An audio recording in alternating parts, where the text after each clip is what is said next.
Baik lagi di Generasi Mecin, masih barengan Bro Rian Ernest, Bro, dan juga ada Anthony Leong. Menjelang debat capres yang kedua nanti ya, ini ngebahas seputar energi pangan, sumber daya alam, lingkungan hidup, dan infrastruktur. Wah, infrastruktur ini pasti akan jadi celah oposisi untuk masuk atau jadi pamer hasilnya petahana. Nah, masukan dari masing-masing. Apa yang harus dikurangin atau apa yang harus ditambahin di debat capres yang kedua dari Yan Ernest? Infrastruktur jelas sih, pencapaian yang kasat mata kelihatan. Oke. Dan kalau kita mau bicara pertumbuhan ekonomi, mau bicara produktivitas, kita harus mulai dari infrastruktur. Nggak bisa langsung lompat tiba-tiba maaf bikin pelatihan gitu segala macam. Padahal kalau biaya logistik aja antar daerah mahal gitu kan. Tentu kita akan emphasize di infrastruktur. Dan kalau soal energi, semua udah lihat lah. Freeport udah balik ke Indonesia, mayoritas kita pegang. Blok migas terbesar di Indonesia, blok Rokan satu lagi, maaf saya lupa teman-teman, itu kita udah ambil alih lagi dari oil and gas company asing. Jadi kalau Pak Prabowo bilang swasembada apa, udahlah nggak usah banyak ngomong, kita udah bikin. Makanya kalau Pak Jokowi terakhir itu di penutup masih ada sisa waktu 1 menit kalau nggak salah.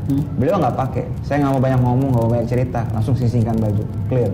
Konkret. Oke. Jadi saya pikir mungkin catatan juga udah habis. Contekannya udah habis. Oke. Saya pikir adalah keji betul nih. Iya. Masih 1,5 menit loh itu Pak Jokowi. Jadi nggak, Pak Jokowi ingin menunjukkan, jadi gini, Pak Jokowi ini orang yang senang memberikan simbol, jujur aja. Okay. Simbol adalah nggak usah ngomong panjang lebar 1 menit, gaya-gaya pakai jaipong, pakai pijit-pijit gimmick. Kita memilih presiden bukan pilih raja gimmick. Pak Jokowi udah gua kerja aja gitu. Oke. Apalagi yang lucu nih, satu hal yang saya mendengar dari Bro Anthony sebenarnya. Di naskah visi misi Prabowo Sandi yang pertama ya, sebelum direvisi tengah jalan, itu aja gue udah heran, kok bisa naskah visi misi tengah jalan lo ganti? Kita ingin nanti. Oke, nanti. Di naskah visi misi yang pertama, Pak Prabowo Sandi mengatakan gini, kita ingin swasembada pangan dan juga menjadi negara adidaya di dunia dengan cara kembali ke ubi, singkong, sagu atau apa gitu. Jadi ada lompatan logika yang gue nggak terlalu ngerti. Jadi menghubungkan pangan yang sifatnya lokal dan bagus, tapi bikin kita jadi negara adidaya. Kalian bisa Google deh, Google naskah visi misi Prabowo Sandi dan itu ada. Dugaan gue mungkin sekarang sudah tidak ada, karena itu begitu aneh dan lompatan logika yang begitu ekstrim. Saya nggak tahu, mudah-mudahan nanti akan diklarifikasi oleh Prabowo Sandi pada saat itu.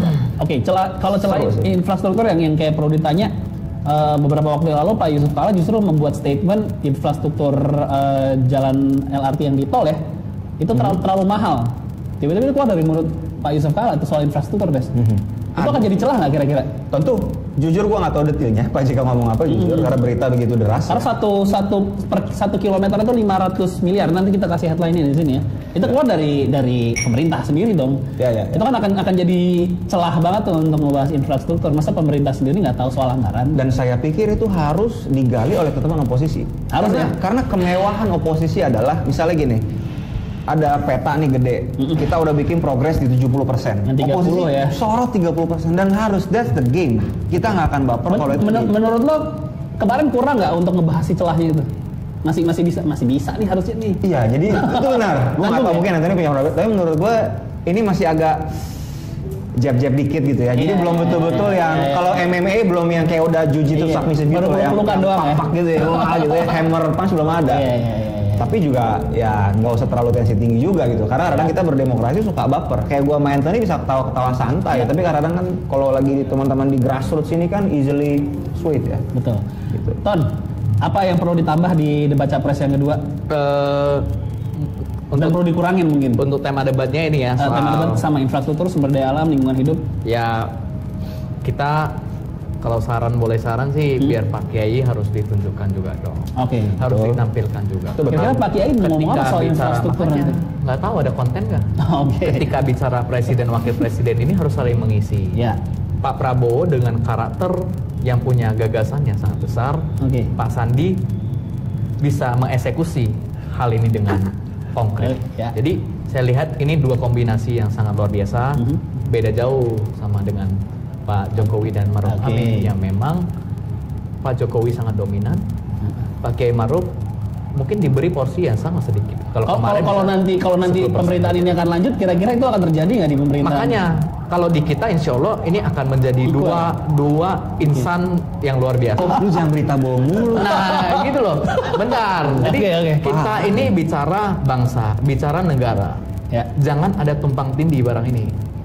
Saya boleh tunjukkan satu track record kita di TK ini. Bagaimana Mas Anies dan Bang Sandi ini merupakan benar-benar gimana ya, memimpin kota yang baik, pemimpin daerah yang sangat luar biasa. Katanya Bang Sandi stres, dia mulu yang banyak kerja.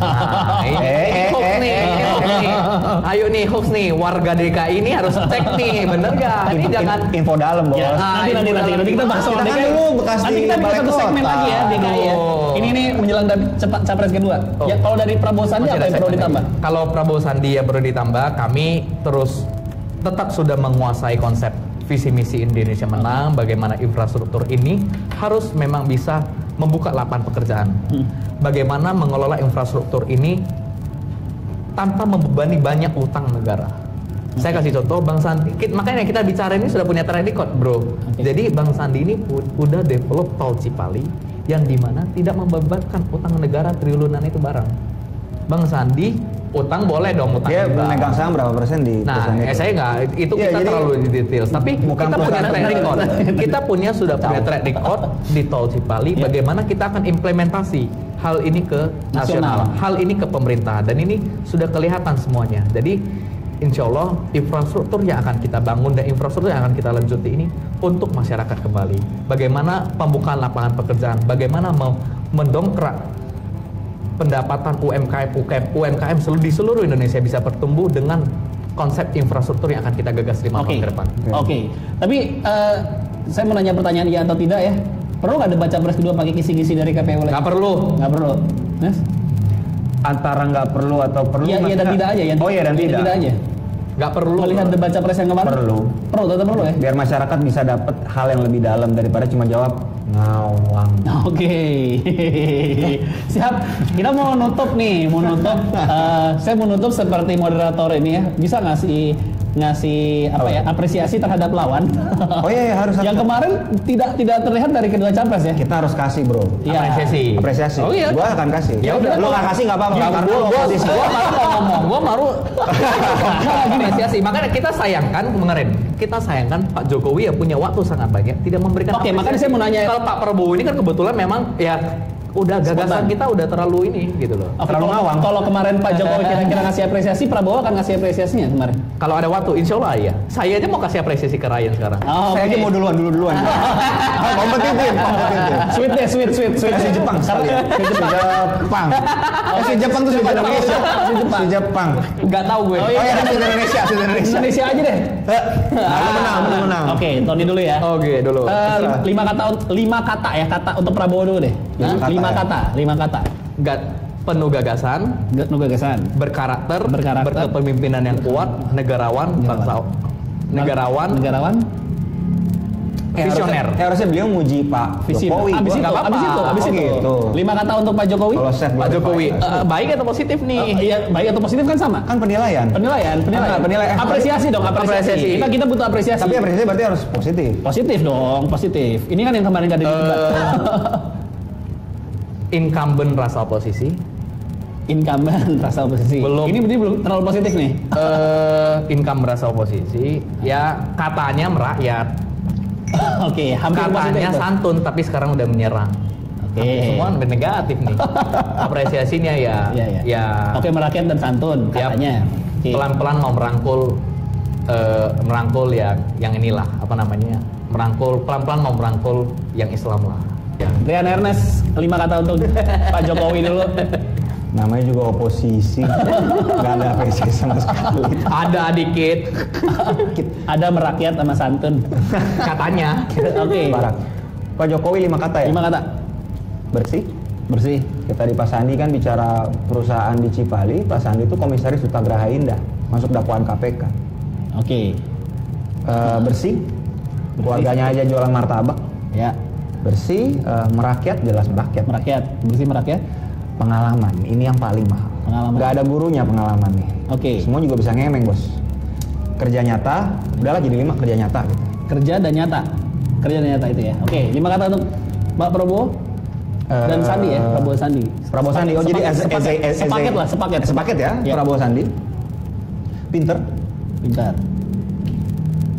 sangat strategis. Oke, militer. Jadi ngatur kayak komunikasinya kan, dia membangkitkan emosi yang terpendam di kalangan yang militan gitu ya. Oke, bagus. Thank you. Ketiga, susah nih nyari kata-kata ini. Yang jelek nggak apa-apa lah. Ini apresiasi. Kita evaluasi. Gua harus menjadi oposisi, gua harus melihat lawan gua, cari nilai baiknya. Karena kita berpolitik tuh capek. Soalnya caleg Jakarta juga lagi nyari suara dari kubu sebelah. Saya caleg DPR RI dapil DKI 1 Ya kan? Jakarta Timur. Ada 3 lagi kata ya, oke. 3 lagi. No. Tidak boleh terlalu yang satu gua harus agak kritik. apa? Nyolong ide gua, Bos. Yang mana nih? Reformasi Polri nikahin gaji tuh gua tiap hari belusukan ngomongnya itu. Oke, reformasi gaji ya. Oke. Mungkin nonton Insta story gua kali. Makanya ke depan ini kan partisipatif kolaboratif, kita akan menggandeng iya. berbagai. Aku mau. Ada 2 lagi ya. Dua lagi. Gua apresiasi adalah berani keluar dari zona nyaman. Oke. Karena Pak Prabowo dan Pak Sandi ini orang silver spoon, keluarga terpandang kaya. Pak Prabowo kaya, Pak Sandi juga kaya. Yeah. Beda dengan kubu 01 dan mereka berani keliling segala macam sampai segitu desperate mau berkuasa sampai jaipongan. Oke. Nah, jadi gue lebih subtle bro kalau mau kritik bro. Satu lagi adalah cinta Indonesia, Pak Jokowi. Indonesia. Oke, kita kasih tepuk tangan apresiasi untuk kedua belah pihak. Kita saksikan lagi nanti debat capres yang kedua. Mudah-mudahan jauh lebih substansinya, lebih tajam lagi dan lebih case per case yang dibahas ya, dan tidak terlalu ngawang, dan yang paling penting sesuai dengan fakta ya. Kita kembali lagi di generasi mecin berikutnya. Sampai ketemu minggu depan. Dah.